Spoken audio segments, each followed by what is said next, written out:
affect you? Yeah, so right now, obviously, there's a lot of issues and controversy going on with the NFLPA. I mean, you guys could read everything going on. So Jordan is our head team rep. I'm an alternate.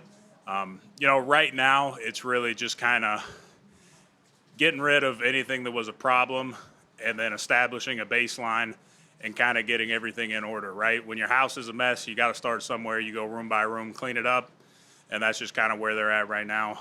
And I haven't been on all the meetings, so I couldn't tell you the current state. But yeah, right now you just kind of gotta, start from scratch and build up from there. How important is it to get your guys making sure they're interested? 'Cause sometimes, especially young guys, don't pay as much attention maybe as they should. Yeah, it gets hard. And I was the same way when I was a younger guy. I think as you get educated and learn more about what the Players Association does for players, you can kind of get involved more and understand your benefits, how they're helping out players.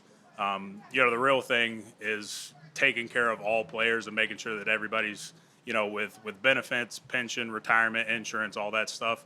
And I think if more guys understood that, there's perks to it while you're playing, and then there's a lot more perks in retirement too. They're trying to take care of you long term. So I think if a lot of younger guys understood that, they'd be more interested. Going up against Morrow quite a bit. What do you see in his development from last year to this year? Like, what's he do well? Yeah, I think Morrow's been a good player. Obviously, he's surrounded by other really good players. He's a guy that I would describe he's awkward in a good way. Just the way he moves, his size, his arm length. He's one of those guys that we kind of quote unquote say is awkward to block. And I think that gives him a huge advantage in this game is, he's not your stereotypical D tackle size, right? Like a Jordan Davis or a Jalen Carter. And he's a very strong guy. He's twitchy. He knows football. So, he's doing a lot of great things. I see him coming out here every day getting better and better.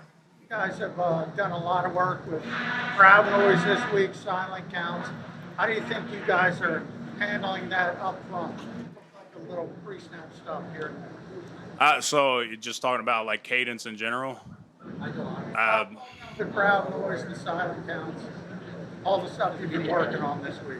Yeah, I mean, we throw that in as we install it throughout camp. So whether we're on cadence or we have to switch to being on silent, you never know in games, right? You can easily, be on a verbal cadence for a while, and then a big third down play comes, everything gets loud, so you have to switch to silent in the middle of the game. So as you guys can hear, you probably hear the music going, and then it switches over to crowd noise. So it's all about just those situations in the game and being able to adapt and say, in the huddle, now we got to go on silent, which means, all right, now we're keying, a guy's, head turn and tap versus going off cadence. So it happens in games all the time. So it's really just trying to practice what happens on game day.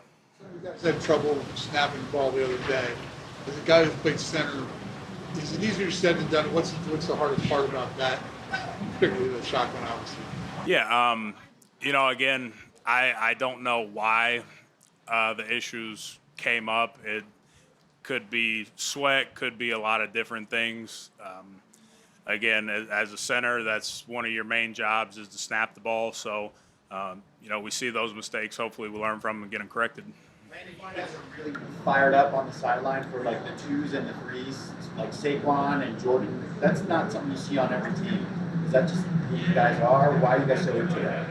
I mean, those guys are out there competing. They're out there playing hard, and they're our teammates, so we get excited. I mean, the same way if the game day, if the defense is on the field, they do something great, we get excited. This is our team, so when something good happens, we get excited for them.